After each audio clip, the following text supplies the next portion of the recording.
नमस्कार भक्तजनों। आज मैं हरियाली तीज के व्रत तथा महत्व तथा पूजा विधि के बारे में वर्णन करूंगा। सावन मास के शुक्ल पक्ष की तृतीया तिथि को महिलाएं शिव पार्वती का विशेष पूजन करती हैं। उसे हरियाली तीज कहा जाता है। देश के बड़े भाग में यही पूजन आषाढ़ तृतीया को मनाया जाता है। उसे हरितालिका तीज कहते हैं। दोनों में पूजन एक जैसा होता है, कथा भी एक ही जैसी है। सावन मास के शुक्ल पक्ष की तृतीया को श्रावणी तीज कहते हैं, परंतु ज़्यादातर लोग इसे हरियाली तीज के नाम से जानते हैं। यह त्यौहार मुख्य रूप से उत्तर भारत में मनाया जाता है। इस दिन स्त्रियां माता पार्वती जी और भगवान शिव जी की पूजा करती हैं। इस दिन महिलाएं निर्जला व्रत रखती हैं। इस व्रत को करवा चौथ से भी कठिन व्रत बताया जाता है। इस दिन महिलाएं पूरा दिन बिना भोजन जल के दिन व्यतीत करती हैं तथा दूसरे दिन सुबह स्नान और पूजा के बाद व्रत को पूरा करके भोजन ग्रहण करती हैं। इसी वजह से इस व्रत को करवा चौथ से भी कठिन माना जाता है।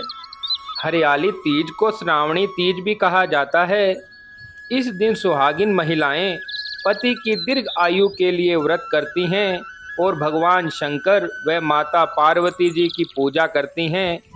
कुछ स्थानों पर कुंवारी कन्याएं भी सुयोग्य वर पाने के लिए तीज का व्रत करती हैं। हरियाली तीज पर महिलाएं अपनी सखियों के साथ मिलकर पेड़ पर झूला डालती हैं और सावन के लोकगीत गाकर इस त्योहार की खुशियां मनाती हैं। हरियाली तीज के पूजा की विधि। हरियाली तीज के दिन साफ सफाई करके घर को तोरण और मंडप से सजाएं। एक चौकी पर मिट्टी में गंगा जल मिलाकर शिवलिंग, श्री गणेश, माता पार्वती और उनकी सखियों की प्रतिमा का निर्माण करें। सभी देवताओं की मिट्टी की प्रतिमा बनाने के उपरांत सुहाग की समस्त सामग्री को एक थाल में एकत्रित करें और माता पार्वती जी को अर्पित करें।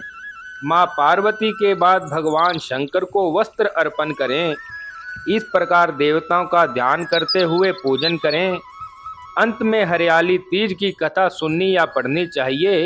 हरियाली तीज व्रत की पूजा पूरी रात चलती है। इस दौरान महिलाओं द्वारा जागरण और कीर्तन भी किए जाते हैं।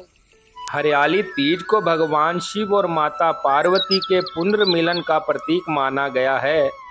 पौराणिक मान्यताओं के अनुसार माँ पार्वती ने भगवान शंकर को अपने पति के रूप में प्राप्त करने के लिए 108 जन्मों तक कठोर तप किया था। इस कठोर तप के बाद भगवान शिव ने माता पार्वती को पत्नी के रूप में स्वीकार किया था। ऐसा भी कहा जाता है कि ये हरियाली तीज के दिन अर्थात श्रावण माह के शुक्ल पक्ष की तृतीया तिथि पर हुआ था। इस दिन भगवान शंकर और माता पार्वती के पूजन से सुहागिन स्त्रियों को सौभाग्यपूर्ण जीवन, उनके पतियों को लंबी आयु की प्राप्ति होती है। हरियाली तीज के दिन कुंवारी कन्याएं मनोवांछित वर की प्राप्ति के लिए व्रत करती हैं। वहीं सुहागिन महिलाओं द्वारा निर्जला व्रत किया जाता है। हरियाली तीज पर हरे रंग का करें इस्तेमाल। इस दिन हरे रंग का विशेष महत्व होता है, इसलिए इस दिन हरी साड़ी के साथ हरी चूड़ियां पहनने का प्रचलन है। हरा रंग शिव को प्रिय है।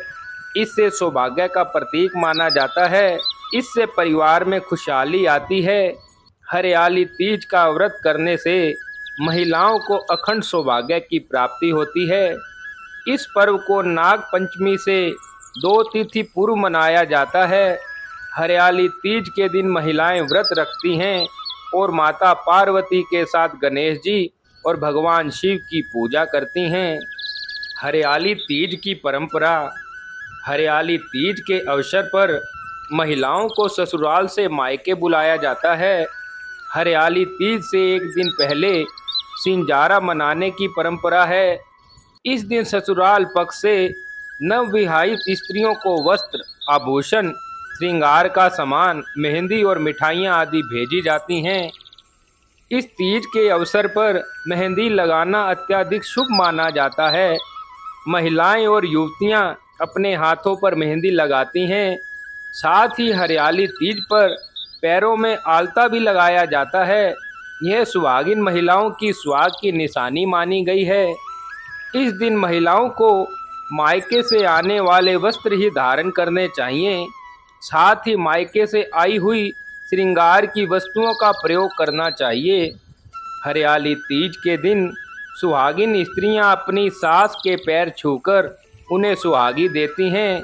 अगर सास नहीं हो तो सुहागा जेठानी या किसी अन्य वृद्ध को दिया जा सकता है। इस अवसर पर महिलाएं श्रृंगार और नए वस्त्र पहनकर श्रद्धा एवं भक्ति भाव से मां पार्वती की पूजा करती हैं। हरियाली तीज के दिन महिलाएं और कुंवारी कन्याएं खेत या बाग में झूला झूलती हैं और लोकगीत पर नृत्य करती हैं। नवविवाहित स्त्रियों के लिए ये त्यौहार अत्यंत विशेष माना गया है। तीज के त्यौहार को साल में 3 बार मनाया जाता है, जो कि इस प्रकार है: हरियाली तीज, कजरी तीज, हरितालिका तीज। तीज व्रत कथा। कैलाश पर्वत के रम्य शिखर पर विराजमान शिवजी जी से पार्वती जी ने पूछा कि हे महेश्वर, आप आज मुझे कोई गुप्त से गुप्तचर रहस्य की बात बताने की कृपा करें।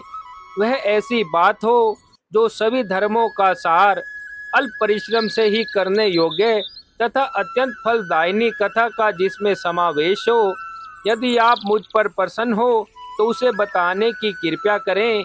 हे प्रभु, मैंने पूर्व जन्म में ऐसा कौन सा तप, दान या व्रत किया था जिसके फल स्वरूप आप जैसे अनादि और अनंत रूप वाले पति मुझे प्राप्त हुए हैं। शिवजी जी ने कहा, हे देवी, पर्वतराज हिमालय पर स्थित गंगा के तट पर तुमने अपनी बाल्यावस्था में 12 वर्षों तक अधोमुखी होकर घोर तप किया था। इतनी अवधि में तुमने अन्न न खाकर, पेड़ों के सूखे पत्ते चबाकर व्यतीत किए। माघ की विकराल शीतलता में तुमने निरंतर जल में प्रवेश करके तप किया। वैशाख की जला देने वाली गर्मी में तुमने शरीर को तपाया। सावन की मूसलाधार वर्षा में खुले आसमान के नीचे बिना अन्न जल ग्रहण किए समय व्यतीत किया। तुम्हारे पिता तुम्हारी कष्ट साध्य तपस्या को देखकर बड़े दुखी होते थे, उन्हें बड़ा क्लेश होता था। तब एक दिन तुम्हारी तपस्या तथा पिता के क्लेश को देखकर नारद जी तुम्हारे घर पधारे। तुम्हारे पिता ने हृदय से अतिथि सत्कार करके उनको आने का कारण पूछा। नारद जी ने कहा, गिरिराज, मैं भगवान विष्णु के भेजने पर यहाँ उपस्थित हुआ हूँ। आपकी कन्या ने बड़ा घोर तप किया है। इससे प्रसन्न होकर वे आपकी सुपुत्री से विवाह करना चाहते हैं। इस संदर्भ में आपकी राय जानना चाहता हूँ। नारद जी की बात सुनकर गिरिराज गदगद हो उठे। उनके तो जैसे सारे क्लेश ही दूर हो गए। प्रसन्नचित होकर वो बोले, श्रीमान, यदि स्वयं विष्णु मेरी कन्या का वरण करना चाहते हैं तो भला मुझे क्या आपत्ति हो सकती है। वे तो साक्षात्कार ब्रह्मा हैं। हे महर्षि, यह तो हर पिता की इच्छा होती है कि उसकी पुत्री सुख संपदा से युक्त पति के घर की लक्ष्मी बने। तुम्हारे पिता की स्वीकृति को पाकर नारद जी विष्णु जी के पास गए और उनसे तुम्हारे ब्याह के निश्चित होने का समाचार सुनाया।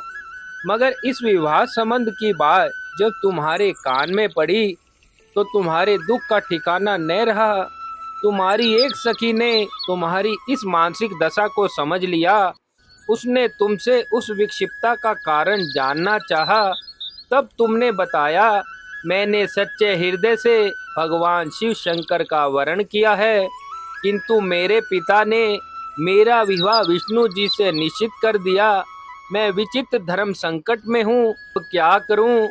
प्राण छोड़ देने के अतिरिक्त अब कोई भी उपाय शेष नहीं बचा है। तुम्हारी सखी बड़ी ही समझदार और सूझबूझ वाली थी। उसने कहा, सखी, प्राण त्यागने का इसमें कारण ही क्या है। संकट के मौके पर धैर्य से काम लेना चाहिए। नारी के जीवन की सार्थकता इसी में है कि पति रूप में हृदय से जिसे एक बार स्वीकार कर लिया जाए। जीवन पर्यंत उसी से निर्वाह करें। सच्ची आस्था और एक निष्ठा के समक्ष तो ईश्वर को भी समर्पण करना पड़ता है।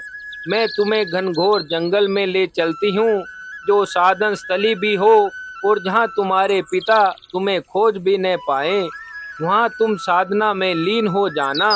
मुझे विश्वास है कि ईश्वर अवश्य ही तुम्हारी सहायता करेंगे। तुमने ऐसा ही किया। तुम्हारे पिता तुम्हें घर पर न पाकर बहुत ही दुखी हुए और चिंतित होने लगे। वे सोचने लगे कि तुम जाने कहाँ चली गई। मैं विष्णु जी से उसका विवाह करने का प्रण कर चुका हूँ। यदि भगवान विष्णु बारात लेकर आ गए और कन्या घर पर न हुई तो बड़ा ही अपमान होगा। मैं तो कहीं मुंह दिखाने के योग्य भी नहीं रहूँगा। यही सोचकर गिरिराज ने जोर शोर से तुम्हारी खोज शुरू करवा दी। इधर तुम्हारी खोज होती रही, उधर तुम अपनी सखी के साथ नदी के तट पर एक गुफा में मेरी आराधना में लीन थी। तुम्हारी इस कष्ट साध्य तपस्या के प्रभाव से मेरा आसन डोलने लगा, मेरी समाधि टूट गई। मैं तुरंत तुम्हारे समक्ष जा पहुंचा और तुम्हारी तपस्या से प्रसन्न होकर तुमसे वर मांगने के लिए कहा। तब अपनी तपस्या के फल स्वरूप मुझे अपने समक्ष पाकर तुमने कहा, मैं हृदय से आपको अपने पति के रूप में वरण कर चुकी हूँ।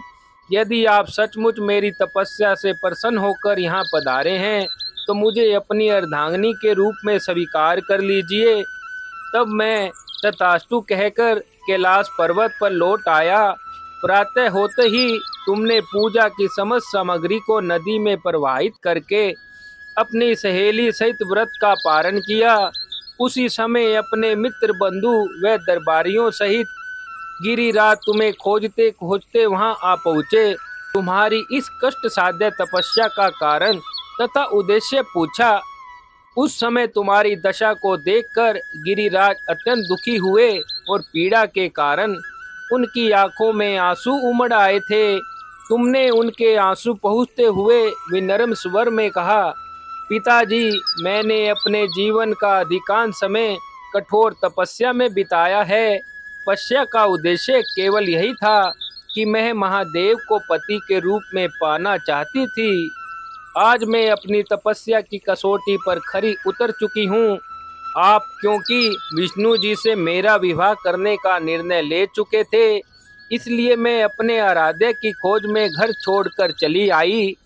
अब मैं आपके साथ इसी शर्त पर घर जाऊंगी कि आप मेरा विवाह विष्णु जी से न करके महादेव जी से करेंगे। गिरिराज मान गए और तुम्हें घर ले आए। कुछ समय के पश्चात हम दोनों को विवाह सूत्र में बांध दिया गया। हे पार्वती, तुमने मेरी आराधना करके जो व्रत किया था उसी के फलस्वरूप मेरा तुमसे विवाह हो सका। इसका महत्व यह है कि मैं इस व्रत को करने वाली कुंवारी कन्याओं को मनवांछित फल देता हूँ। इसलिए सौभाग्य की इच्छा करने वाली प्रत्येक युवती को यह व्रत पूरी एक निष्ठा तथा आस्था से करना चाहिए। इस प्रकार हरियाली तीज व्रत कथा विधि को आज पूर्ण किया जाता है। भक्तजनों, मेरे द्वारा प्रतिदिन दी जाने वाली वीडियो यदि आपको अच्छी लगे तो कमेंट बॉक्स में जाकर कमेंट अवश्य करें।